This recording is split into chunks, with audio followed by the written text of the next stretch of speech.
Hello, youth, and welcome to this week's session, which is called Faith Over Feelings, Anger. So we're on the second week. The first week was fear, and actually the weather outside, which I'm filming in the middle of a thunderstorm, would have been way better perhaps for last week with talking about fear and storms. However, perhaps a storm is quite an angry type of weather, so maybe it's a good atmosphere to have. So the first thing I want you to do is think from 1 to 10. How angry would these things make you feel? I'm going to read some stuff out to you. Here we go. Somebody borrows a pen from you in class and doesn't give it back, from 1 to 10. For me, that's pretty mildly annoying. I'd say maybe about 3. I wonder what you were. However, if it was my favourite pen, it might be different. Your parent says to you, you can't go on your games console until you've done all of your homework, even though it's not even due until next week. I think that would make me a bit more angry than 3. I wonder where you are. Your football training or rugby game or whatever sport you enjoy doing is called off because of a storm, like the one outside. After COVID, maybe that would make you feel even more annoyed. Next one. You say something funny in class, barely anyone hears, then someone else repeats it a bit louder and they get all the laughs. That is pretty annoying. I wonder how angry that makes you, 1 to 10. For me, maybe a 5. You go to a new hairdresser or barber and they give you an awful haircut. That makes me annoyed. It probably makes me more upset. I'll probably say a 6 or a 7 because I think I'd be more upset than angry. You're at a theme park. Oh, imagine this one. This is the worst. You've queued for an hour for the best ride. This happens at Thorpe Park all the time with one of their rides, I'm sure. Just as you get to the front, it breaks down. How annoying is that? What about if you stepped in a muddy puddle with your brand new bright white trainers? For some people, maybe they'd like that. They don't want their trainers to be bright white, but that is annoying. And then what about this one? This one happens all the time too, I'm sure. Somebody is talking in your class and then your teacher keeps the whole class behind as a punishment. I remember, it might have been a long time ago, but I remember that used to really make me feel angry. So I wonder about anger. What is it that makes you angry? And we're going to be looking at Joseph and his life to look at what happens when you could be angry, but perhaps when you don't get angry about situations. So let's watch the first part of the film. So we're looking today at emotions, how they can fight for control within us. And we're going to look specifically at anger, an emotion that all of us have probably felt at some point, whether we've got in trouble maybe for something that we haven't done, or maybe we're just not sure how to control this anger that's maybe bubbling away inside of us. Each of you will have a different story when it comes to anger, and we're going to look at someone from the Bible's story today. Joseph's story can be found in the Bible, in a book called Genesis, which is the very first book. As you come into the Bible, it's split into loads and loads of different books, 66 of them in fact, and Genesis is the very first one. So Joseph had a lot of brothers, but he was his father's favourite. You know how you're not really supposed to have favourites, but Joseph's father didn't really care. He was his favourite, and that made his brothers really jealous of him. They decide that they don't like Joseph so much that they're going to sell him into slavery, which is pretty extreme. Joseph's situation goes from bad to worse when he gets accused of something that he didn't do and he gets thrown into jail. It says, Joseph's master was furious and had Joseph arrested and put into the prison where the king's prisoners were kept, and there he stayed. We're expecting Joseph to be pretty angry right now, but actually there's no mention of him getting angry at all. It goes on to say in Genesis 39:21, but the Lord was with Joseph and blessed him, so that the jailer was pleased with him. He put Joseph in charge of all the other prisoners and made him responsible for everything that was done in the prison. So instead of what you or I would probably do when we're angry, shout, sulk, scream, Joseph does the complete opposite and he gets stuck in. He makes the best of what he has in front of him, and it just doesn't make sense. I don't know if you've ever been blamed for anything that you haven't done. Maybe you've had to stay behind at the end of class because one person was talking and the teacher makes you all stay behind. And you feel that anger and that frustration. But that's not how Joseph responds here. What he does just doesn't make sense. He doesn't let anger control him. And the craziness of Joseph's life, of his story, it doesn't stop there. And we'll hear more about that later.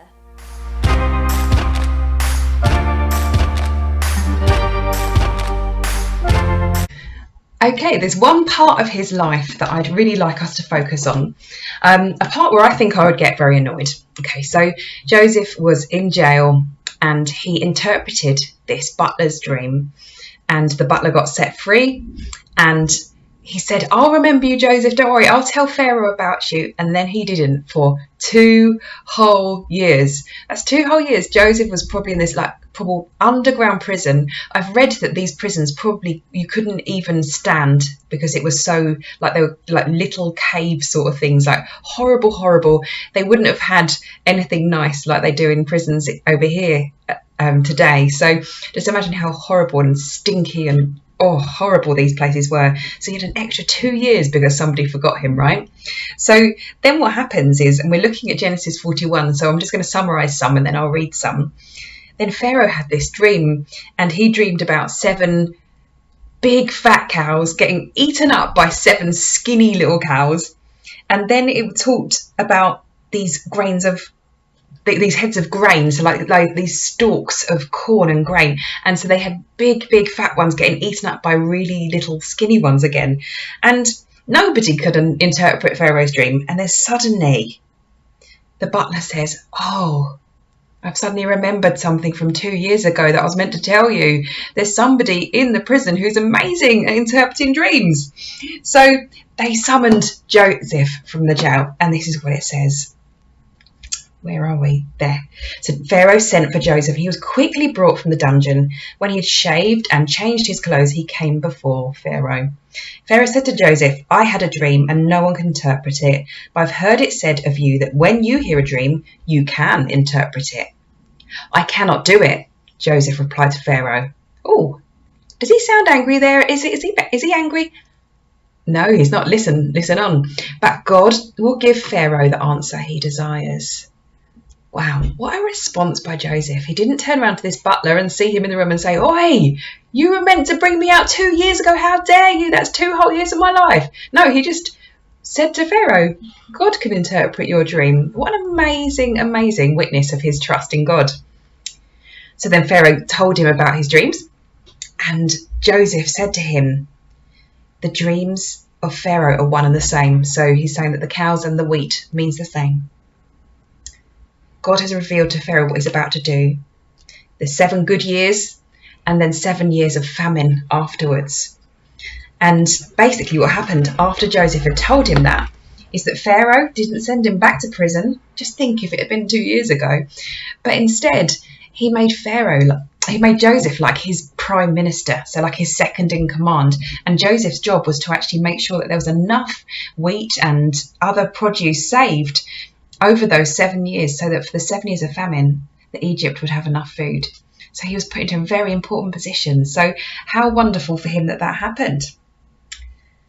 So I just wonder, how would you have acted in the same shoes? It's easy sometimes to think, "Oh no, I'd have been very reasonable like Joseph." But I wonder if we might have been a bit angry or a bit annoyed at the butler.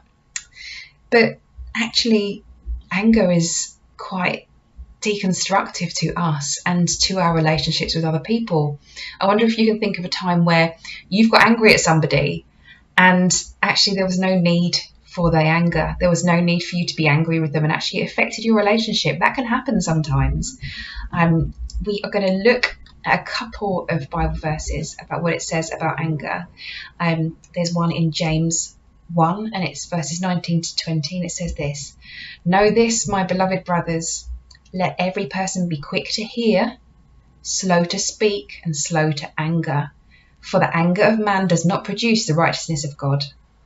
And I wonder about that. How often do we need to be quick to hear? See, listening to what people were saying, slow to speak, because sometimes the first things we say when we're angry can be really either offensive, or they can be untrue, or they can be unwise. And actually, I wonder if we were slow to speak, how much trouble we would stay out of. And it says slow to anger. It's because it's telling you to be this, not just because it's a rule for you, but actually because God is slow to anger. He doesn't get angry with us quickly, and he expects us to treat other people the same. So something challenging for us to work on, I think. And then the second Bible verse I want us to look at is Colossians 3, verse 8. And it says, but now you must put them all away. Put what all away? The first thing it lists, put anger away. Put wrath away, like serious anger. Put away malice and slander and obscene talk from your mouth. So what it's saying actually is these things, I think, are all linked in with anger, that we can, in our anger, we can want to strike out at somebody, like maybe not even physically, but sometimes perhaps we do want to hit somebody, and we must never do that. But actually, perhaps we want to strike out with our mouths and say something damaging to somebody. Maybe we want to, talk about someone behind their back because we're so angry with them. And actually, there is times where we need to go, no, I'm not going to do that, because God would never do that to me. And I want to be more like Jesus. So this is just an amazing example of how in our day-to-day lives, it's not rules and regulations. It's actually something that makes us more like God if we are more patient with people, if we're more loving and more merciful towards people. So I wonder if you can grab some paper and pen and come back and draw all over your paper circles, probably like fairly big circles, and then I'll explain for you what to do. So go grab that, and I'll grab mine. Okay, and this exercise is called What Pushes Your Buttons. So the circles you have drawn all over your paper are going to be like buttons, and what I want you to do is take some time to write down what it is that makes you angry in each of your buttons. Now, just as an idea, I've got about 8 buttons written down. I'm sure I could probably put a few more on, but what pushes your buttons? So here's mine. I'm sure you can make yours look a lot more beautiful than that. So I've put rude people, people who jump the queue, people who are really slow, particularly drivers. That gets on my wick sometimes. When people won't listen to you and they just won't listen to your side of events and stuff, that makes me angry. Something that really makes me angry is bad IT. So when you're like in a computer system, whatever, and it makes you push about 10 different buttons and it doesn't even work properly, when actually you could have just clicked one button, it could have been really, really simple. You can probably hear the anger starting. That really annoys me. People who mistreat vulnerable people. And that can be all sorts of people, but particularly I think of like children and women who get mistreated by stronger people. That really, really angers me. People who take advantage, particularly when I think about these con men who like go and like, I don't know, they deliberately try and target elderly people because maybe they're a little bit more naive in some ways. And that really, really annoys me. And something else that really annoys me is bad customer service, particularly when you're on the phone and they just won't listen. They put you on hold for ages, and oh my goodness, that is so annoying. So I wonder what you will come up with and what pushes your buttons, and I would love to discuss that with you. We are now meeting together on Thursday nights at youth group, so if you watch this, bring along your buttons and we can chat about that at the youth group. You have to pre-book online, so make sure you get on the website and do that. Right, so we're just going to watch the next part of the Joseph video now. So here you go. So we've heard quite a lot about Joseph's story. He's come up against some really, really difficult things. But against the odds at the end of it all, he's ended up in a crazy place as governor of Egypt. He's interpreted a dream that the king had that means that there's going to be 7 years where they have loads of food, there's plenty to go around. And then after that, there's going to be 7 years of famine, which means there's no food, there's very little anywhere around. Because of this dream, it means that in Egypt, they store up a load of food. It means they have enough to eat during those 7 bad years. They even have enough food for other people. And Joseph's brothers hear about this and they decide to come to Egypt to see if there's any food going spare for them. When they arrive, they meet with Joseph, but they don't recognise him. They're not expecting him to be here, to be governor of Egypt, so they don't recognise him at all. To cut a long story short, Joseph comes up with a plan. He wants to see if his brothers have changed. So what he does is he takes a silver cup, a really important silver cup, and he puts it inside one of the sacks of grain that he gives to his brothers. And he gives that bag to Benjamin, and he has no idea that it's in there. After they leave, Joseph comes running after them, pretending that he's lost this really important silver cup and pretending that he thinks that they have stolen it. He cuts open their sacks of grain, and then they find the silver cup in Benjamin's sack. When he finds it, he acts outraged, and he demands that Benjamin will come and work for him as a slave. Here he's waiting to see how they respond. Will they abandon another brother, or will they stand up for him? One of the brothers, called Judah, he comes to Joseph and pleads with him to take him instead of Benjamin. He begs him to take him as a slave instead. Let's pick up the story in Genesis 45 and see what happens next. Joseph was no longer able to control his feelings in front of his servants, so he ordered them all to leave the room. No one else was with him when Joseph told his brothers who he was. He cried with such loud sobs that the Egyptians heard it, and the news was taken to the king's palace.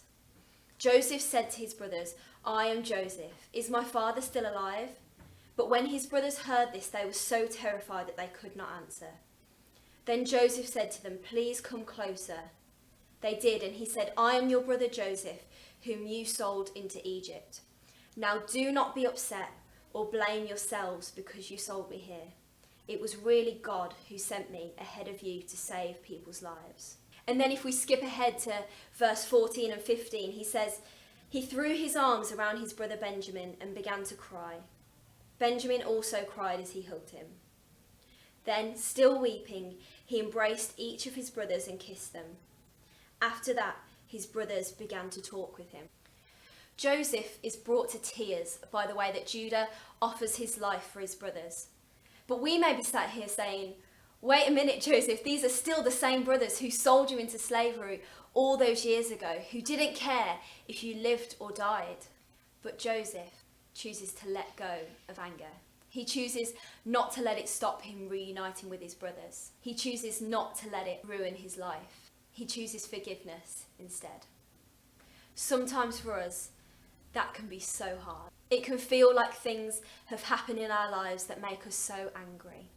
But we have to choose not to let it ruin and rule our lives. We have to choose forgiveness instead, to choose faith over our feelings.